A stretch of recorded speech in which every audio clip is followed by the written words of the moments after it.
came as a complete surprise that the Prime Minister could even consider me. People who claim to be internationalists suddenly become super nationalist. You know, beware of such people. And I ask people, if we were being accommodative, who sent the Indian army to the LAC? Rahul Gandhi didn't send them. Narendra Modi sent. China is an exception. And it is an exception. And please notice, I said China, China. There is a phrase, war by other means. There is also, think of it, this is politics by another means. You think the timing is accidental. I mean, let me tell you one thing. I don't know if election season has started in India and Delhi or not, but for sure it has started in London and New York. Politics of India doesn't stop at its borders. Sometimes politics of India doesn't even originate in its borders. It comes from outside. Why suddenly there's a surge of reports and attention and views. I mean, were some of these things not happening earlier? You had to make a documentary. Many things happened in Delhi in 1984. Why didn't we see a documentary on that?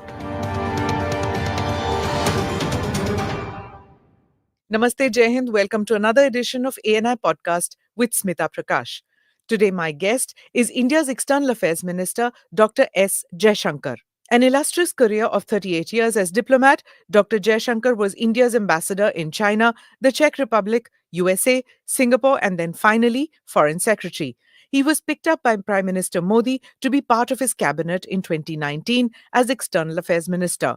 The articulate Dr. Jaishankar is my guest today. Dr. Jaishankar, thank you so much for coming to the podcast. Every podcast that I've done, the comment section is filled with, when are you getting Dr. Jaishankar? When are you getting Dr. Jaishankar? So today I'm really That's happy. me commenting. Okay. I don't believe one word of that. So now I'm so glad and my team is thrilled that you're here with us today. And seriously, pleasure to be here. Thank you. So I am going to get into the macro issues of policy matters and India's neighborhood and all in the second half of the podcast. Okay. The first half is basically a curation of all that I've been seeing on the comment section where people said, please ask Dr. Jaishankar this.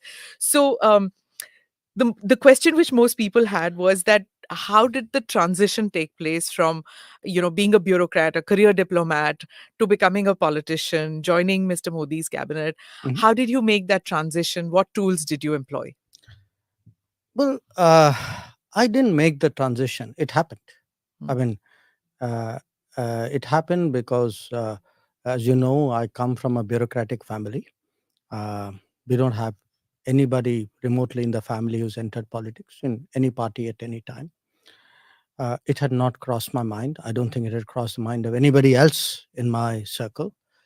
And then, lo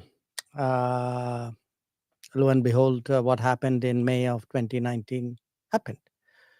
Now, once I entered, I must say, in all honesty, I myself was very unsure. I mean, I had watched politicians all my life.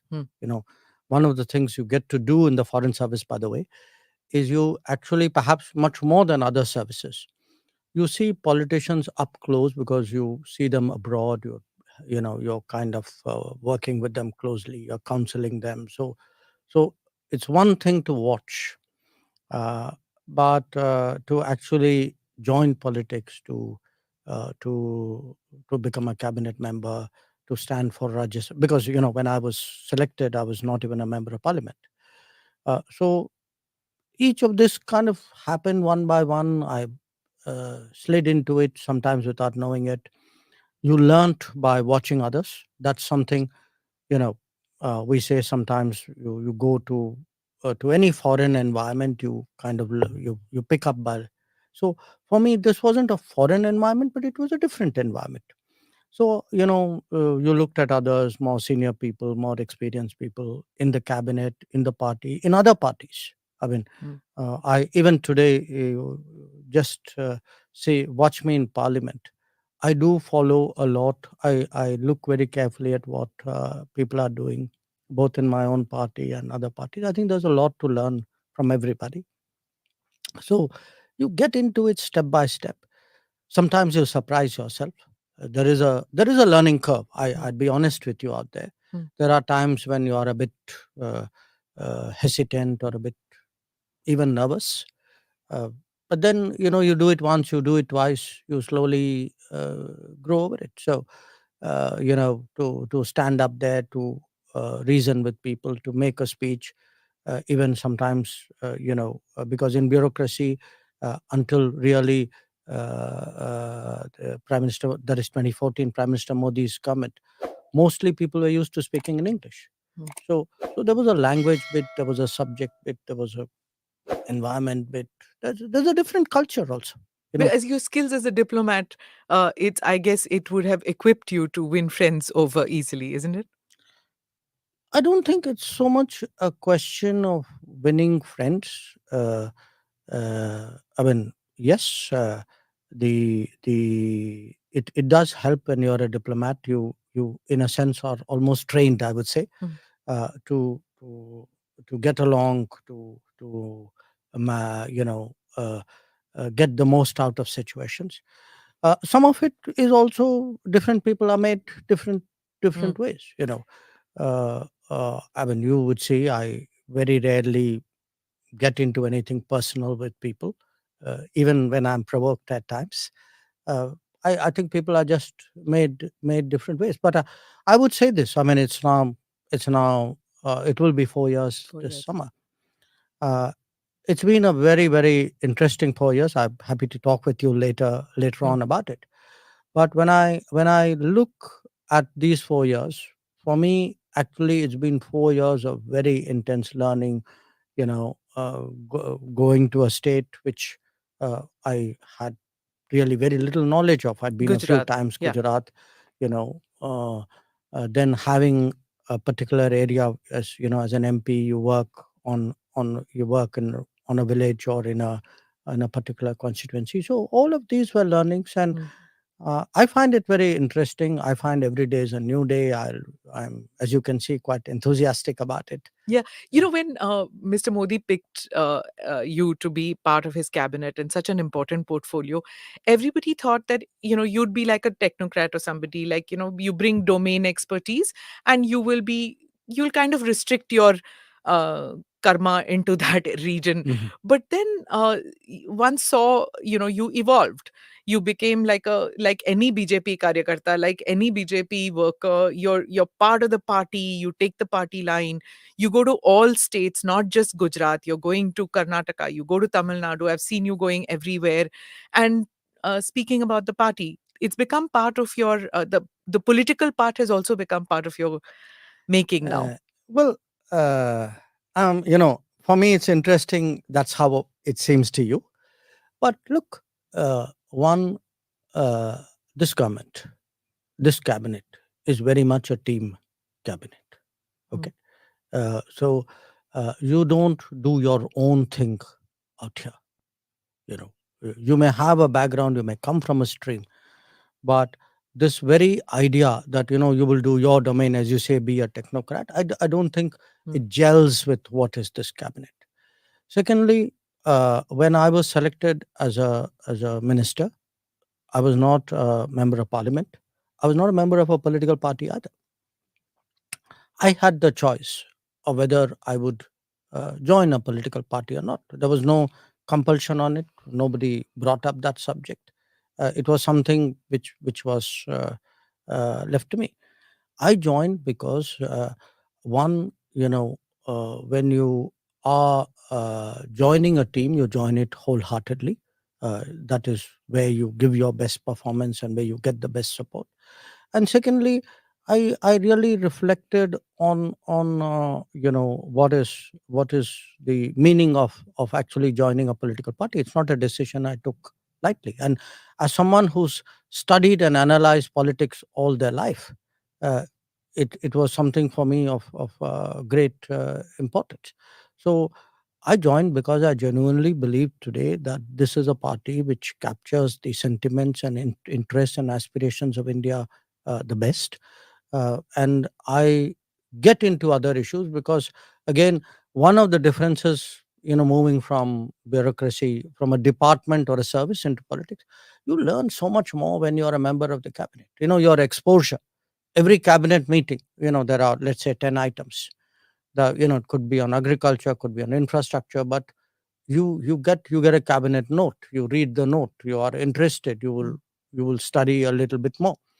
So you actually your interest broaden. And if your interest broaden, when you go out there and speak to people, it'll show up. Is there any difference in how Dr. Jaishankar, the diplomat, thought and operated, and how Dr. Jaishankar, the external affairs minister, politician, BJP worker, thinks and operates? You know, see, in a way, it's like different lives, you know. Mm. Now, you got to understand the challenge that it was for me personally, because I'm from a bureaucratic family.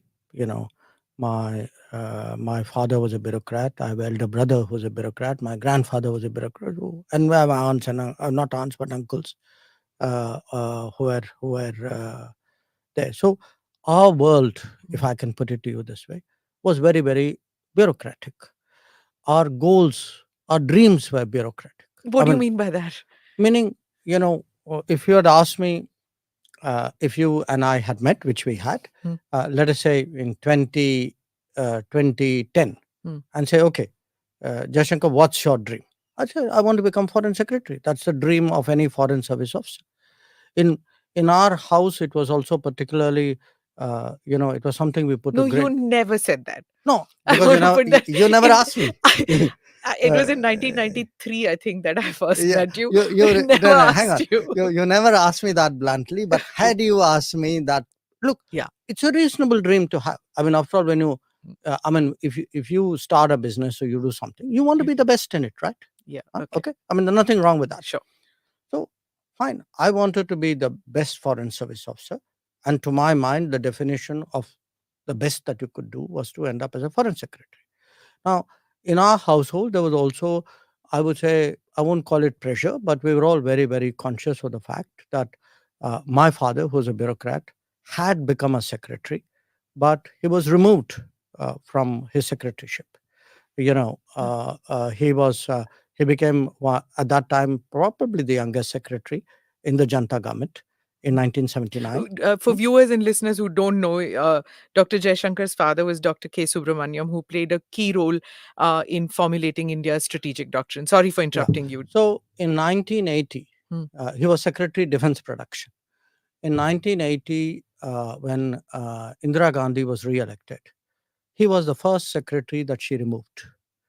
And, he was, he was the most knowledgeable person, everybody would say, on defense. He was also a very upright person. Maybe that caused a problem. I don't know. But the fact was, as a person, he saw his own bureaucratic career in bureaucracy actually kind of stall. Mm. And after that, he never became a secretary again. He was superseded during the Rajiv Gandhi period for his, somebody junior to him became cabinet secretary. So it was something he felt. We rarely spoke about it, but it was obviously something which must have Mm. been inside him.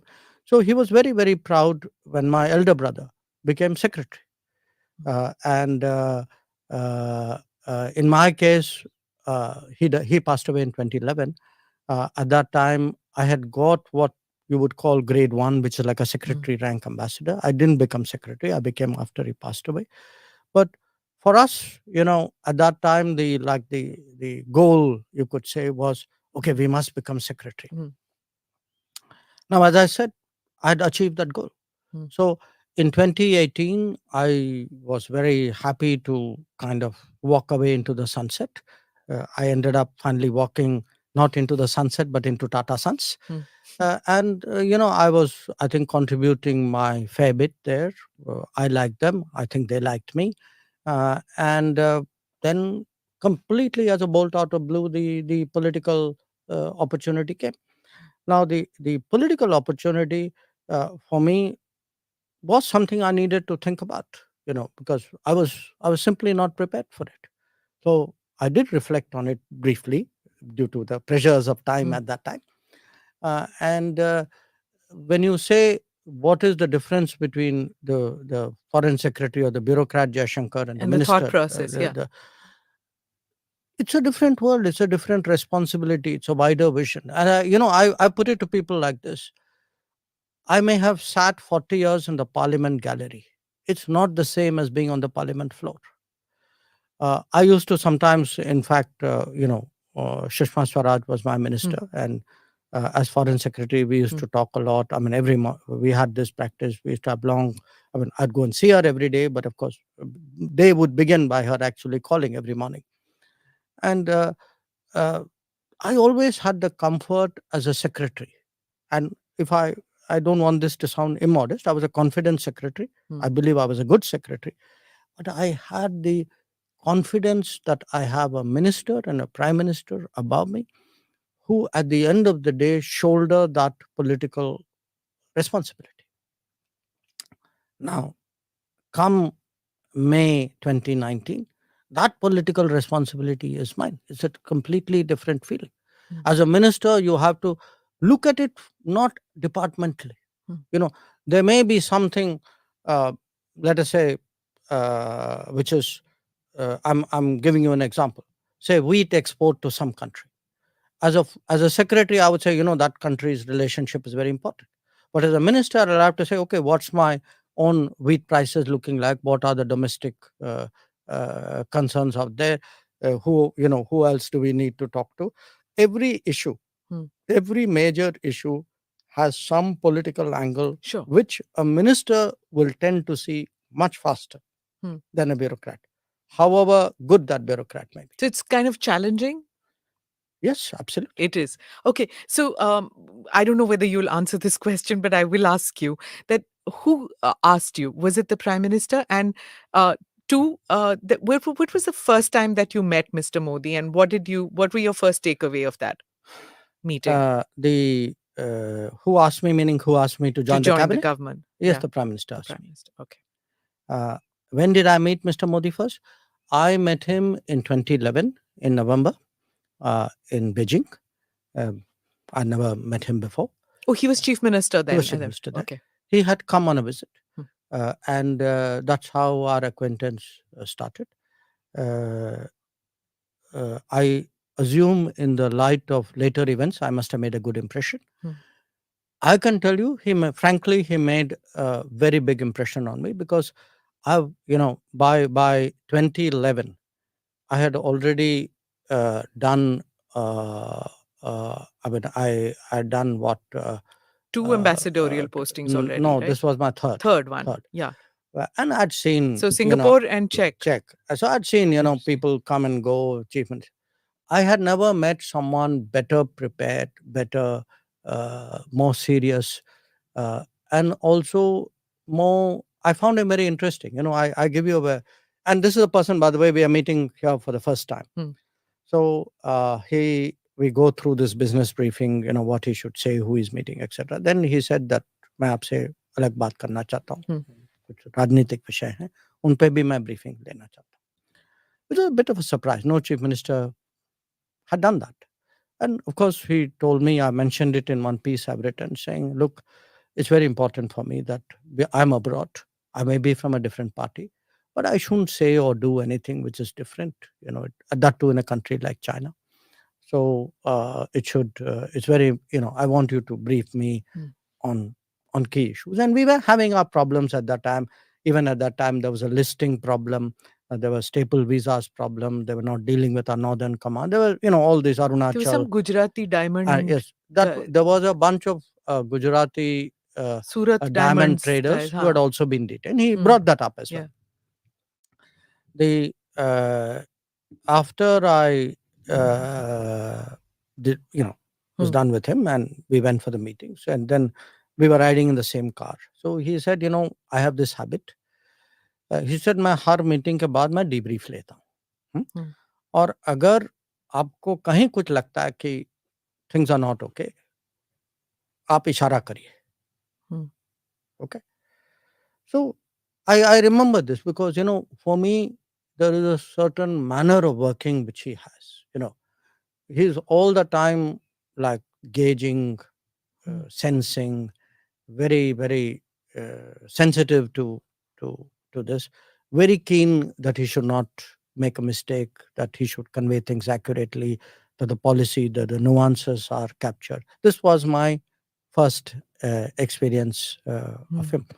After that, I didn't see him till he became Prime Minister. Okay. Is it the same now? Before he travels, after he travels, when you travel? Is it the same kind of thing? Foreign policy matters. You talk to each other where he asks questions, you answer, you ask questions, he answers. Is that how it works? It's no, it is and it isn't. I mean, uh, sort of intrinsically, it is the same, but it's now on a totally different scale and league. Sure. So uh, now what happens is usually, we would strategize before, we spend, I mean, usually I'd say even not at the beginning of the year, but even in the previous year, we start thinking, what should we be doing? Where are we going? Who should we engage? That kind of strategy session.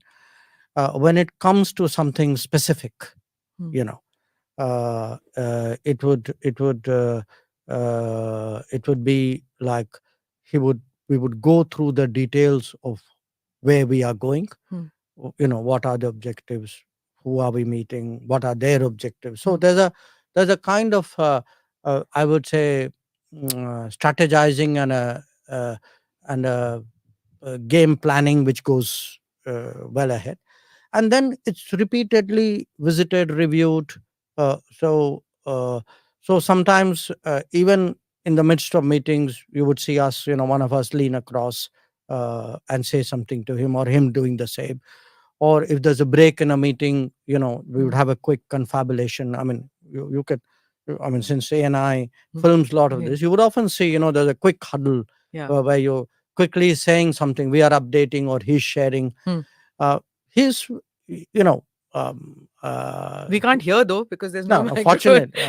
Thank God you can't hear, because, Yeah. that would kind of destroy our strategizing.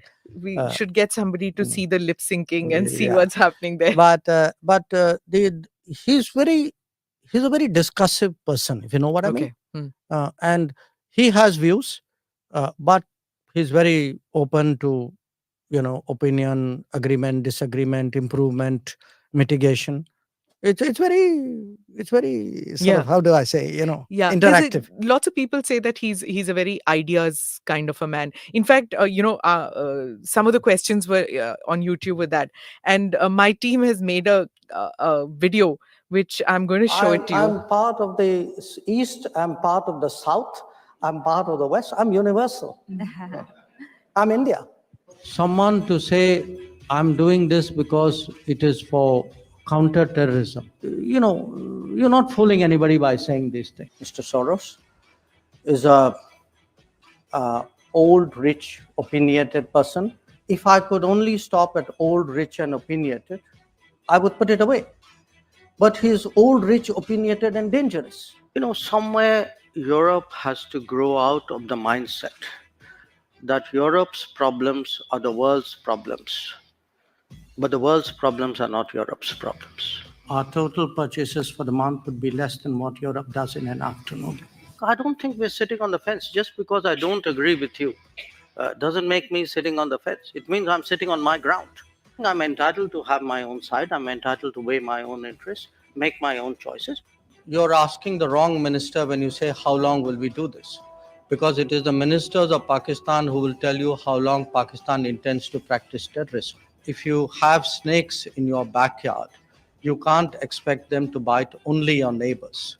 Eventually, they will bite the people who keep them in the backyard. If I were to take Europe collectively, which has been singularly silent on many things which were happening, for example, in Asia, you could ask, why would anybody in Asia trust Europe on anything at all? If you are asking me, I would say yes, 2014 was a watershed moment. Yes, things have changed better after 2014.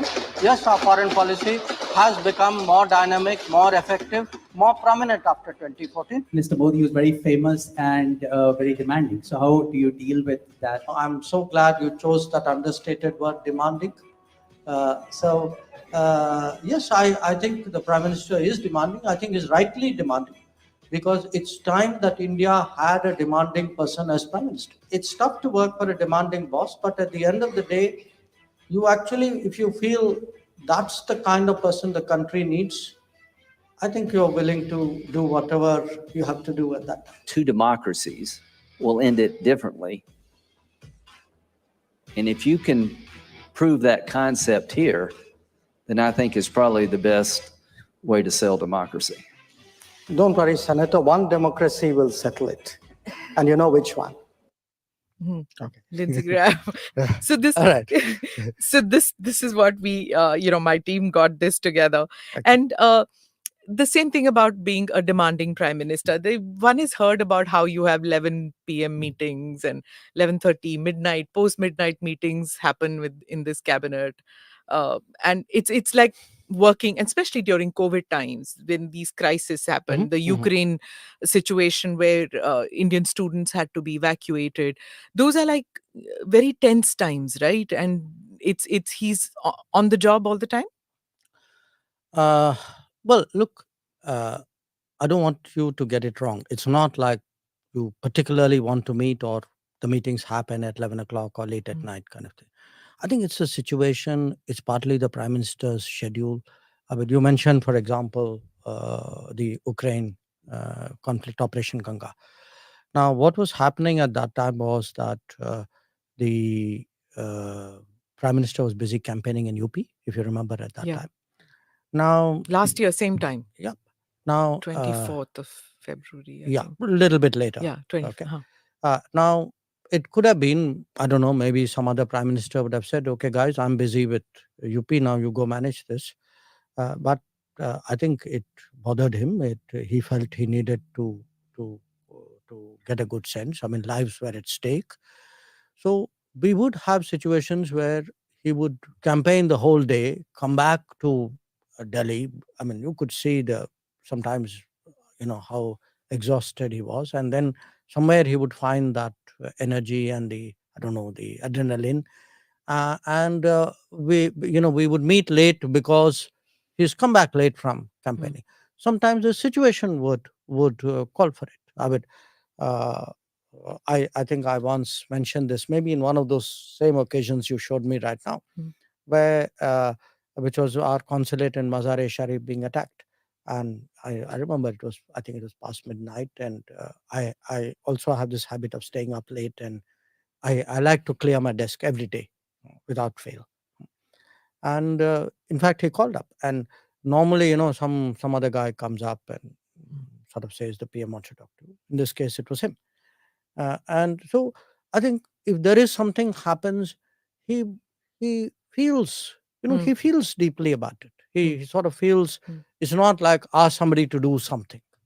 He wants to know that it's being done. Now, mind you, having said that, I also say this as his working style, that once an objective is achieved or a mission is set or whatever it is, you get the space to then carry it out. Okay. So say Operation Ganga, I mean, he would want to know what we were doing. He would sometimes give suggestions saying, अच्छा आप ये कभी इसके बारे में सोचा, कभी इसका भी देखिएगा, वहाँ भी ये करिए. But it was not like he was wanting to, get down. He trusted you with the details. And that's why, I mean, for me, the sort of, I would say, the pleasure of working with him. I mean, what does anybody need from a boss? You need from a boss somebody who gives you a goal with clarity, who, whatever their thoughts, ideas, etc. share. Then if you are the experienced operational person, you leave them to figure out how it is done. You take your feedback. You might want to course correct, but he gives you a lot of the space, and which is why I think if you look at the last 7-8 years of Indian foreign policy, we are able to move.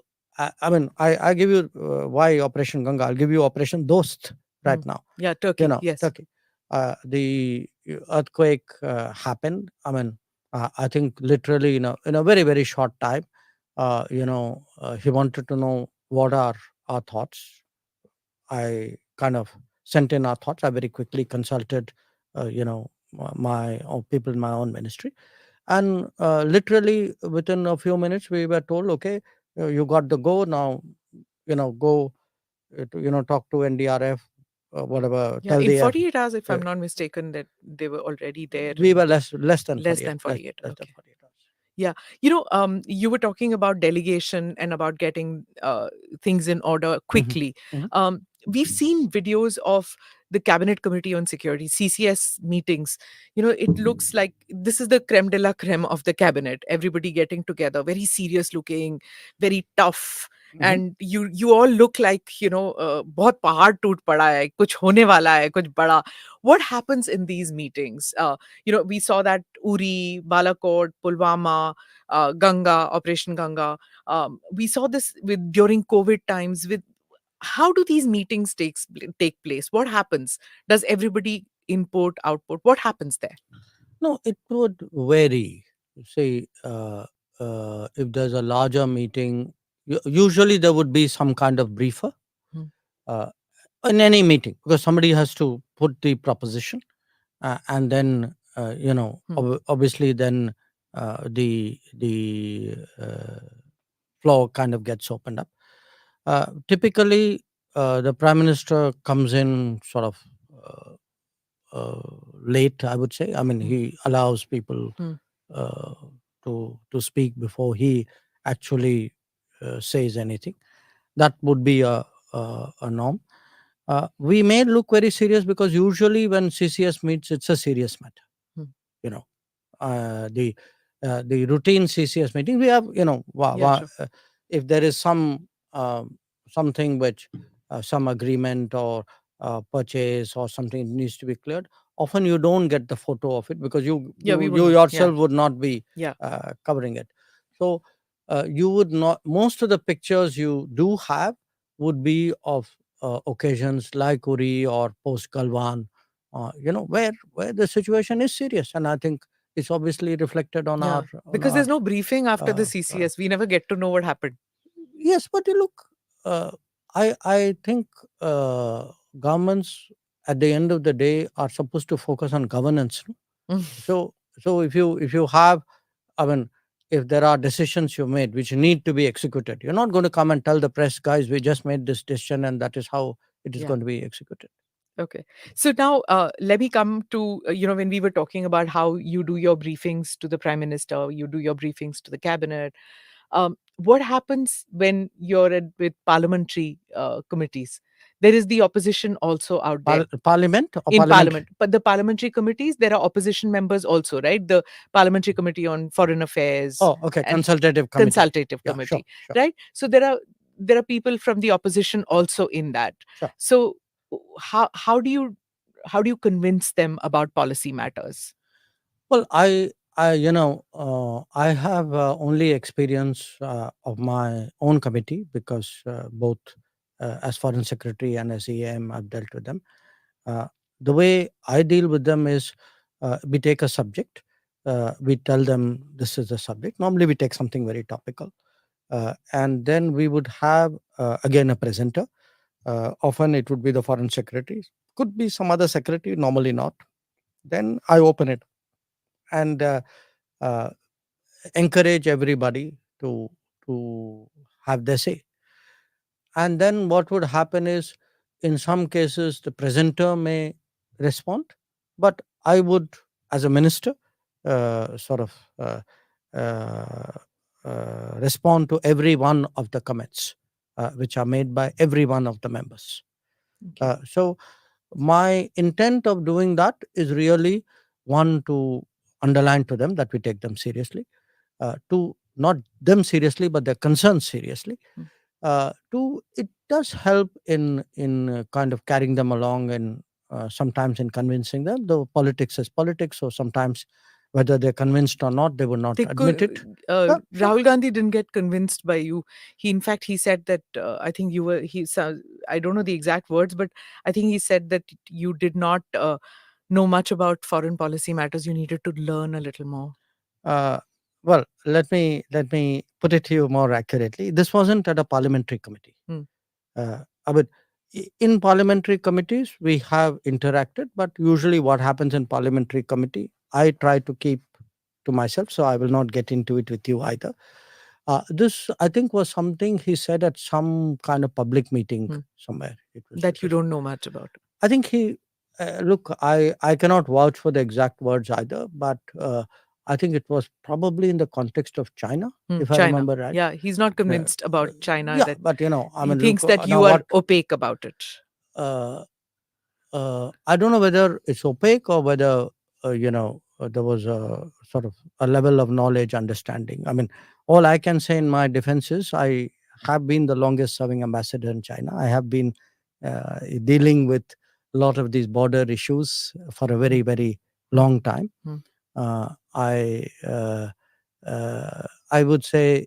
Uh, Let me put it to you this way: I'm not suggesting I'm the necessarily the most knowledgeable person, but I would have a fairly good self opinion of my understanding of what is out there.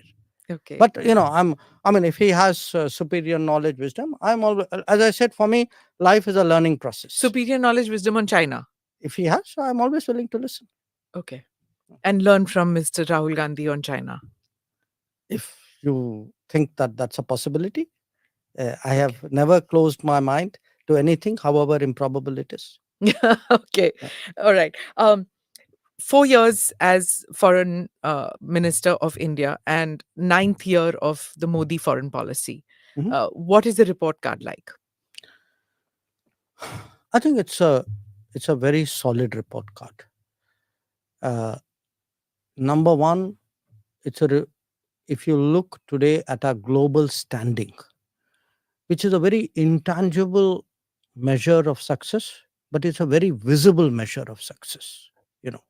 You ask yourself, 2023, when a prime minister of India, in this case Narendra Modi, convenes a meeting, walks up on a global stage, or a conference, how do people react? What compare it with even with him 5 years ago, Hmm.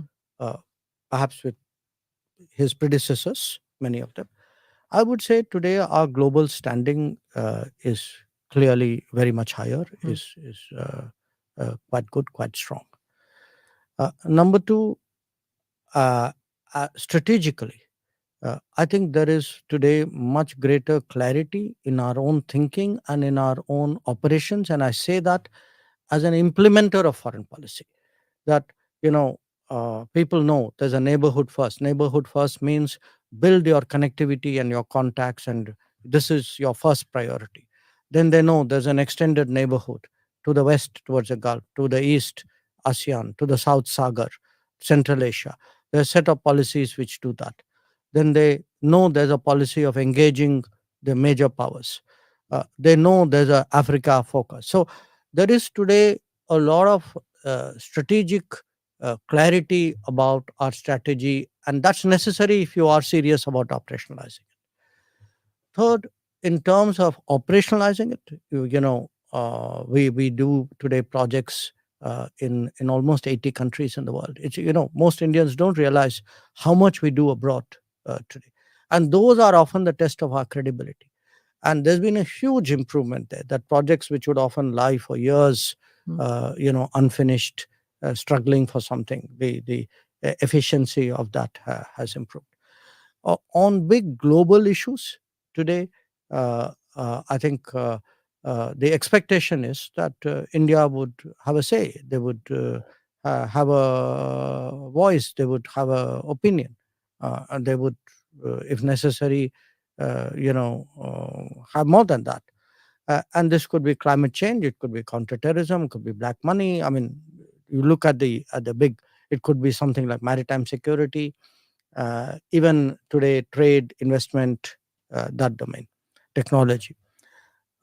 Then I would also point to the fact that we have been able uh, to very clearly demonstrate to the world that we are a exceptional international power, meaning we are willing to do things for others, perhaps more than most other countries are at this point of time.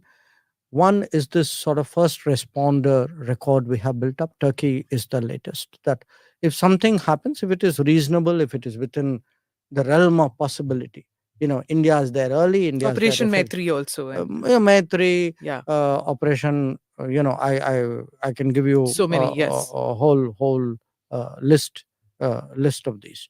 Rahat in Yemen, Yeah. Sankat Mochan in Sudan. But the COVID vaccine is Yeah, something no, that I was coming. touched I was coming everybody. to that. Yeah. Those are one country or one region Yeah. or one situation. If you ask me, a single thing we have done in the last 10 years which has shaped global views about us, I think it is vaccine maitri. Yeah. That it's almost I would say not it's almost emotional to hear what people come and tell you about that. And yet there was criticism at that time, if you remember, Dr. Jaishankar, because people said you haven't managed to, or we haven't managed to vaccinate all of our population. And here we were sending vaccines abroad. There was a lot of criticism then. I don't know if there was a lot, because I think people are, Domestically, at least, there no, was. I think there was loud criticism from the expected quarters. Mm. I would not consider it lot of criticism. It's very interesting in this country. You would have people who, when you do things, say, why are you doing it? When you're not doing it, say, why are you not doing it? If there's consistency, the consistency is in opposition to anything you do. Okay. The fact is, I think most people in this country understood that it's the right thing to do. And let me tell you one thing: when Delta wave came, because it wasn't only the vaccines. Before that there was a hydroxychloroquine, Yeah. there was a paracetamol, Yeah. etc. Think how many countries did their bit to help us, and some of them, Yeah. like say President Biden, the Americans, they said very clearly, saying that look, India helped us, and we are going to help India. Mm. So this very sort of short-sighted view. And sometimes, as I said, the people who claim to be internationalists suddenly become super nationalist. Mm.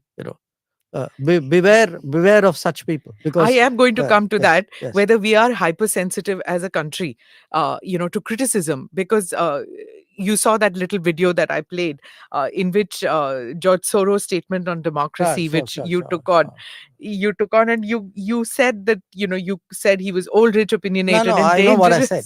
dangerous. Right Yeah. now, there's also the op-eds which come in foreign media, which say that that they blame India for crony capitalism and say Mr. Modi's image has got hurt. The BJP, on the other hand, says that there's a conspiracy against India, rising India, and Mr. Modi's muscular policies, Sure. and then it would be nicer to have a meek and submissive No, India. look, Smita, I have dealt with the world for a long time. I have dealt with the media. I even had a media job at one point of time. Okay. I want you to step back. Don't think incident by incident. They say this, something happened. You said this, they said this, the media said. I don't want you to do that, because you're really losing the woods for the trees. I want you to step back and think the last 9-10 years. Okay. What you have from different quarters is, an episode there, a decision here, an adjective added here, a photograph done there. It's like drip, drip, drip, drip, like water on stone. The whole idea is to shape your image, your collective image. Shape it in a way in which you're made to look extremist, you're made to look unreasonable, you are made to look as though, you're not part of this, what is otherwise a great, good, progressive world. Okay. Now, it happens in different ways. Every time we make a major decision, you talk about us being hypersensitive. I would put it to you. Look at the hypersensitivity of the media. Look how people jumped up and down when Article 370 was Abrogated. decided upon. Now, or even this example that millions of people will lose their citizenship. I mean, and then see sometimes the dishonesty of The it. CAA one that Yeah, you're see talking the about. dishonesty of it. You had reports, and I'm not personalizing it. I've got nothing against individual A or B or newspaper A or B, but each one of them has contributed their bit. Okay, you actually have people who would suggest problems in Assam are because of Narendra Modi. Now you and I know, I mean, come on, this is Indira Gandhi's time. Okay, but that is whitewashed. You have people who say, oh, there's serious problem with judiciary because there's an ex-chief justice who's now entered parliament. Is it for the first time? No, there was Ranganath Mishra did it earlier. So, our institutions come under attack. Suddenly, as I tell people, say what you will for me. The to me, the which one of us doubts our election commission? Which one of us goes to vote and thinks the result is not what is true and you know uh, uh, capturing the integrity of the process? And yet what will happen? That comes under pressure. So there is an attempt, and it's a very, very clever attempt, and it takes different forms. We had a very, very tough time during COVID. So are you saying it's all Hang- coordinated? no, I think there is a mindset. I think the mindset, I would say there's an ideology. uh, the I give you the example of COVID. Okay, I grant you, we went through a horrible time in COVID. I mean, many of us lost people in our families, friends, acquaintances. Look at the coverage of our COVID. Did people not die in other countries? Did we see that coverage out there? Did you see that kind of photograph from other countries? I mean, you heard of bodies piled up in parking lots in other countries. Yeah. So I'm putting it to you this way. Look, I do think that one of the challenges today is you have, due to, in my view, and you may or may not agree with it, over 70, 75 years, what has happened is actually democracy has worked in this country. And the proof of democracy working in this country is cities, if you look, where is your leadership coming from? They are no longer the people necessarily from big cities and English speaking schools. Okay. They are people of a different background. And again, I'm not talking individual here, I'm talking of a generalized phenomenon. You look at the mindset of this society. This society today has become much more assured about what it believes in. There was a time when actually you kind of kept that as though, you're not supposed to talk about your cultural beliefs in front of other people. So you actually have a huge Did you change. experience that when you were in JNU? Not talk about Indian culture. JNU, That was in the 80s, no, 70s, 70s. in the 70s. Look, You're diffident about your own culture. I mean, I saw this comment in which you said one of the greatest diplomats that India has was Lord Krishna, and there was Lord Hanuman. You mentioned him also, and it's not something that is spoken about in diplomatic circles, and even in the media, who the beat journalists would never think of diplomats, and not even you. And when you think about it, your background, your journalism, sorry, your education. well, yes and no, because I It's a also socialist no, hub. I also had a lot of home education. Okay. Say JNU was different. I was 18 Hmm. when I went to JNU. Okay, and JNU was very, very firmly leftist at that time, and I think everything, at 18, what you intuitively believe is either formed by your friends and acquaintances or what is reflective of your home. And definitely in our home, my father, who was a very strong influence on us, was very distrustful of ideologies and people who he believed were not, who did not have the loyalties in our own country. Such as? Well, you look, you're not talking. Remember, he had his own views about what was happening in the 40s and 50s at that time. Who was for the national movement? Where did different people, how did they switch? Remember at that time, China, there was a big China Cultural issue. revolution. I mean, we are Oh, okay. You're talking yeah. the war and things. No. Yeah, Yeah, war, or the post war. revolution. Okay. Yeah. So he particularly, I think, had he was very, very distrustful of the left. Hmm. You know, so of the communist left. Hmm. Huh? And I think some of it. So in a sense, we grew up very unspokenly, but very strongly as very patriotic children. Hmm. You might say, we kind of went to these military institutions. I went to Air Force School, to King George's Bangalore Military School. My siblings went to, some of them went to naval school, to Sardar Patel Vidyalaya. So Hmm. I think that was the kind of mindset I took into JNU. So, in fact, in JNU, which was a dominantly leftist outlook, where the teachers, the students, the administration, everybody was very leftist. My lot of people, my cohort were the first set of people Hmm. who actually politically took on the left. Okay. And actually, we had a meeting, we had an election even where the then Prakash Karat was the SFI candidate. He won one election, he lost one election. So I, you know, I Where did you stand in that? oh, I was very clearly with what was called the free thinkers. Free thinkers. Yeah, free Okay. thinkers was a assortment, because other than the left, there was no other political. And there was no uh, tukre in those days. no, that all that came very much yeah. very much later. So I would say that sense of uh, nationalism, uh, connection to country, this was kind of instilled in us. On the cultural question, it was very interesting. When I did my book, I have a chapter on the Mahabharat in the book. And one of the Delhi journalists asked me this question, said, I find that a very surprising. I said, yeah, partly because maybe you don't know me that well. But we learned, all of us, I'm talking my siblings as well, we read Mahabharat very early.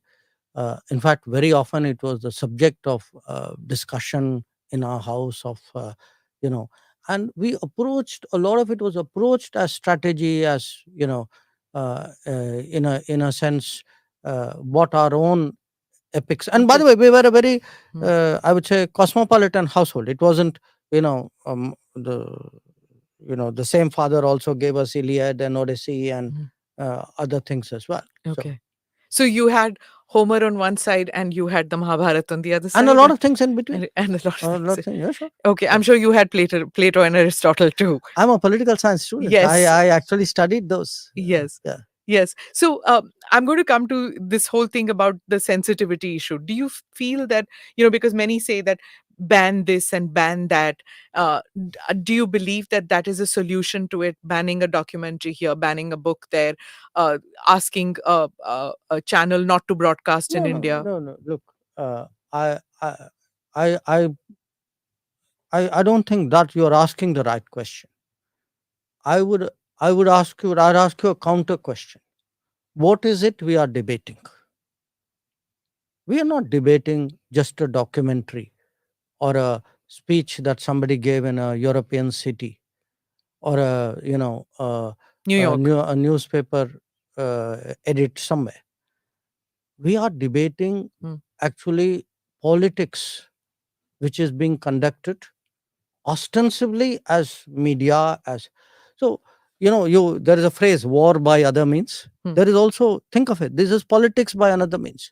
I mean, you'll do a hatchet job, then you want to do a hatchet job and say, well, this is just another quest for truth which we decided after 20 years to put out at this time.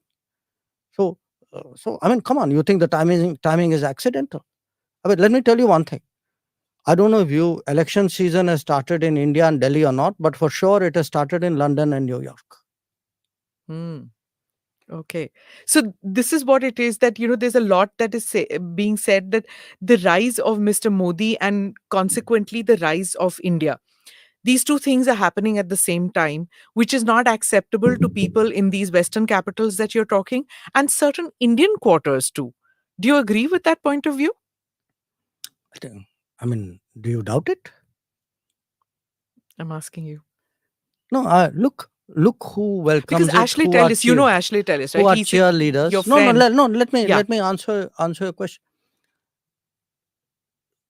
You know what is happening is, just like I told you, this drip, drip, drip. How do you shape a very extremist image of India, of the government, of the BJP, of the prime minister? Huh? I mean, this has been going on for a decade. Okay, let's not have illusions about it. How some of this has a different variant, which is you will say something, there's an echo chamber, it'll be picked up outside, then you say, aha, see, they're saying it outside, that must be true. Then you will say it inside. So there's a ding dong going on. See, look, this is a globalized world. People take that politics abroad. Politics of India doesn't stop at its borders. Sometimes politics of India doesn't even originate in its borders. It comes from outside. You know, ideas come from outside, agendas come from outside. Otherwise, please tell me why suddenly, uh, there's a surge of reports and attention and views. I mean, were some of these things not happening earlier? I mean, I gave you the example of Assam. Yeah. I mean, people speak about, okay, you had to make a documentary. Many things happened in Delhi in 1984. Why didn't we see a documentary on that? If that was your concern, that you felt suddenly one day, okay, I'm very humanistic and I must get justice for people who have been done wrong. So look, don't kid yourself. This is politics at play. This is politics at play by people who do not have the courage to come into the political field. They want to have the Teflon cover saying that, I'm an NGO, I'm a media organization, etc. But they're playing politics. You know So that, I know that. how does BJP react to this? Is it, or your government for that matter, is it reaction? Is it a reactionary measure that you have to take? How do you No, counter look, this? I think we will put our point of view across, and as should be rightfully done in a democracy, eventually the public will give its verdict. Which is the electorate. That's what It's only by the ballot that these things. If he gets re-elected, that means that they have been proven wrong. Is that it? Is that what you're saying? Look, I would say yes, among other things, because in a democracy, I mean, don't you trust the ballot box and the people's verdict to be the final opinion? I do. I know there are some people who believe that their view supersedes elections. So, in fact, by the way, I mean, even that, look at this term. I like you, you win election, great democracy. I don't like you, you win election. What are you? Electoral autocracy. Yeah, I heard that term. What a great term, right? That's reserved for people you don't like who win elections. So this is politics, my dear. So if there's so much money going to be pumped in, how does India react? How does India even deal with it when you don't know that there's one enemy or this is amorphous entity? No, look, I would say it. I think there should be and there is a battle for narratives which goes on. There will be narratives designed to damage us. We have to put out narratives designed to expose people or designed to put our viewpoint across. I think we will. My own sense is that most people will, through their, I mean, this is a pretty informed age. That era when people had only one or two sources and they controlled thinking. I think that's gone by a long time ago. Let me come to the foreign policy issues, which I said we'll do in the second half of it. Increasingly domestic issues and the foreign policy have become interlinked. Foreign policy matters used to be something which domain specific people handled it and foreign beat journalists demystified it for you. But it's no longer the case. And one saw it happening during COVID when everybody wanted to know, why are we giving it to this country? Why not to that country? How much are we giving? Do we have enough? Then there was the CAA, there was the farmers' protest, there was Nupur. There was so much that was happening. How do you deal with this? It's like literally, that game that children play where you go on beating things. It was like that in that 2-year period. Was really tough. No. The No, I was smiling at the imagery you invoked. Now, look, in a globalized era, what happens is that everything from the world comes to India. Everything from India goes out. In many ways, it's a good thing. It has its own challenges. It has its own vulnerabilities. So, uh, so how does it impact us? That's really your question. Yeah. What it does is, I have to often, as part of my narrative setting, explain